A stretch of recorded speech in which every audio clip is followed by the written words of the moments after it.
Hi there. सो आज हम लोग लीटवर्ड का प्रॉब्लम नंबर 1625 देख रहे हैं, lexicographically smallest string after applying operations. तो हमें यहाँ पे इनपुट में एक स्ट्रिंग दी होगी और ये दो वेरिएबल दिए होंगे इंटीजर में ए और बी। तो हमें क्या करना है, एक ऑपरेशन में what we can do is हम ए को ले सकते हैं और स्ट्रिंग के जो ऑड इंडिसेस हैं वहाँ पे ए को हम ऐड कर सकते हैं। जैसे हमने 5 में ऐड कर दिया, यहाँ पे 5 में ऐड कर दिया 9 को, ठीक है।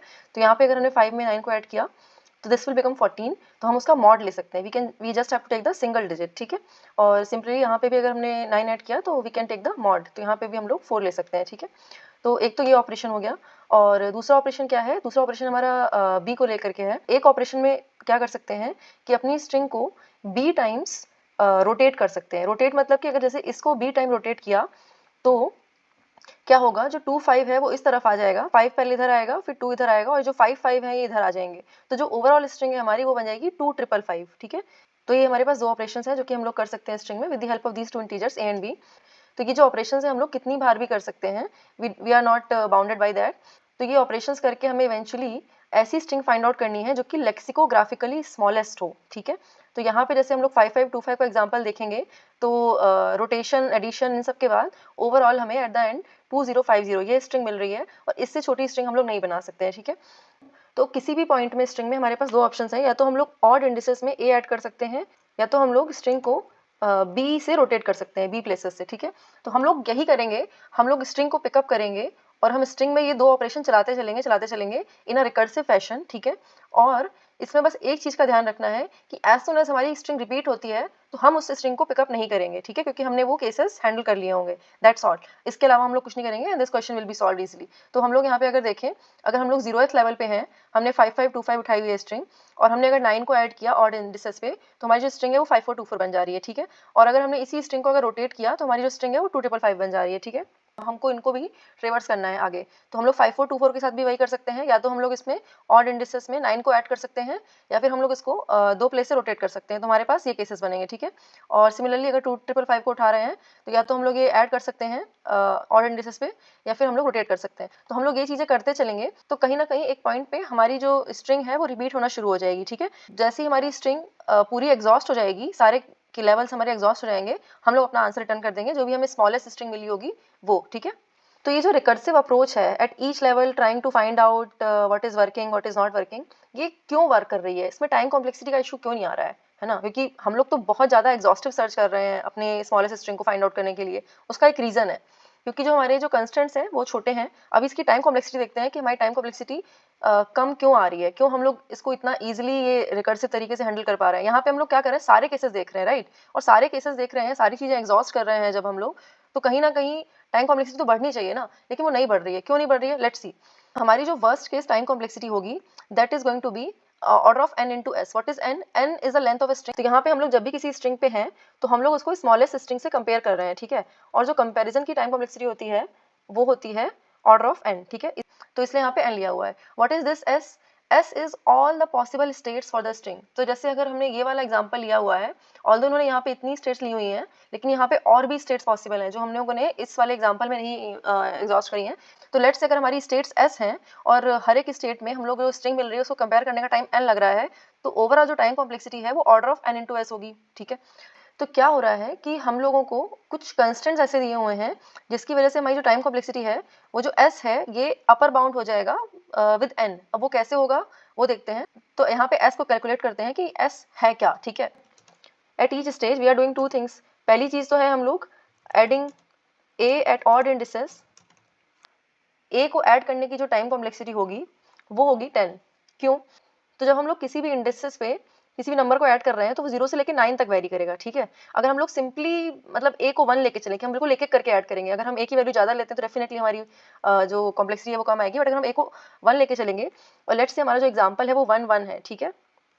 तो यहाँ पे हम लोग अगर नोटिस करें तो हम लोग ऑड इंडिसेस हमारा यहाँ पे क्या है, ये वाला सेकंड वाला, ठीक है। तो यहाँ पे हम लोग 1 2 कर सकते हैं, 1 3 कर सकते हैं, 1 4 कर सकते हैं, 1 5 कर सकते हैं। ऐसे कर करके हम लोग यहाँ पे 1 9 तक जा सकते हैं, ठीक है। इवन हम लोग 1 0 भी कर सकते हैं जब एक बार और ऐड करेंगे। तो this is like 10 possible cases, ठीक है। अगर इसके बाद बीच में कहीं हमने रोटेट भी कर दी है स्ट्रिंग, है ना, तो अगेन हमारे पास क्या पॉसिबल केसेस हैं, 0 0 0 1, तो ऐसे कर करके टोटल 0 9 तक। तो एक बार में अगर हम इंडिसेस को चेंज कर रहे हैं तो हमारे पास इतने पॉसिबल केसेस हैं, ठीक है। और इसको अगर हम लोग मल्टीप्लाई कर देंगे the number of times we are rotating, ठीक है, तो वो आ जाएगी हमारी total number of states for a single string, ठीक है। तो यहाँ पे इसलिए जो टाइम कॉम्प्लेक्सिटी है that is going to be, जो एस है हमारा, जो एस है नंबर ऑफ स्टेट्स हैं, that is going to be number of rotations multiplied by 10, क्योंकि there are only 10 possible places for a digit, ठीक है। ओके, तो अभी हम लोग रोटेशंस कैसे निकाल रहे हैं ये देखते हैं। टोटल नंबर ऑफ रोटेशंस हैं, उसका फॉर्मूला जो है वो ये है। तो इस फॉर्मूला को थोड़ा समझने की कोशिश करते हैं कि एक्चुअल में ये फॉर्मूला हमें ये आंसर ऐसा क्यों दे रहा है। तो लेट्स से हम लोग बी से रोटेट कर रहे हैं, ठीक है, और अगर हम लोग बी से रोटेट कर रहे हैं तो that means we are moving each index by B mod N कहीं ना कहीं, ठीक है। तो हमारे फर्स्ट रोटेशन के बाद जो इंडेक्स होगा वो क्या हो जाएगा, आई प्लस बी, ठीक है। मॉड एन लगा रहे हैं क्योंकि ऑफकोर्स हमें ये मॉड्यूलर चीज़ें लेनी पड़ेंगी क्योंकि रोटेशन हो रहा है। सेकंड रोटेशन के बाद क्या हो जाएगा, आई प्लस 2 बी, तो यहाँ पे हमने 2 बार बी को ऐड कर दिया है ताकि हम लोग बी प्लेस मूव कर चुके हैं, है ना। अगर हम लोग के रोटेशन कर दें टोटल तो हमारा जो इंडेक्स है वो यहाँ पे पहुंच जाएगा आई प्लस के बी, ठीक है। If you want to get to the original string तो के बी की जो वैल्यू है वो कहीं ना कहीं 0 इक्विवेलेंट होनी चाहिए, ठीक है, 0 मॉड एन बेसिकली, ठीक है। अभी हमें क्या करना है, we have to find the smallest possible K such that K into B should be a multiple of N, ठीक है। मतलब कि के इंटू बी जो है अगर ये मल्टीपल ऑफ एन होगा तभी तो that mod N will be 0, तभी तो हम लोग ओरिजिनल इंडेक्स पे आ पाएंगे, है ना। तो हमें इवेंचुअली क्या है ना, इस के की वैल्यू कैलकुलेट करनी है, ठीक है। K into B should be a multiple of N, ठीक है, मल्टीपल ऑफ एन, ठीक है। तो हम लोग को के की जो वैल्यू कैलकुलेट करनी है, this should be nearly N by B. लेकिन क्या है ना, बी जो है ना हमारा it could be any number, है ना। तो हमें यहाँ पे इसीलिए जीसीडी लेना is going to be helpful ताकि हम एन को पूरा पूरा डिवाइड कर सकें और के की हमें एक होल वैल्यू मिल सके। तो अगर हम यहाँ पे बी और एन का जीसीडी ले लेंगे तो हमें एक होल वैल्यू मिलेगी जो कि एन को पूरा पूरा डिवाइड कर देगी, इससे हमारी के की पूरी वैल्यू आ जाएगी and this will be the minimum value of k which we need for the rotations, ठीक है। ओके, तो दैट इज वाई यहाँ पे this is n divide by GCD b and n, और जो ये है वो नियरली एन है और हमारे जो टोटल ऑपरेशंस लग रहे थे हमने देखा था 10 लग रहे थे, तो 10 into this is nearly 10 into N, है ना। और जो ओवरऑल जो अपर लिमिट है इसका which is going to be order of N, ठीक है। That is why our time complexity is order of N square.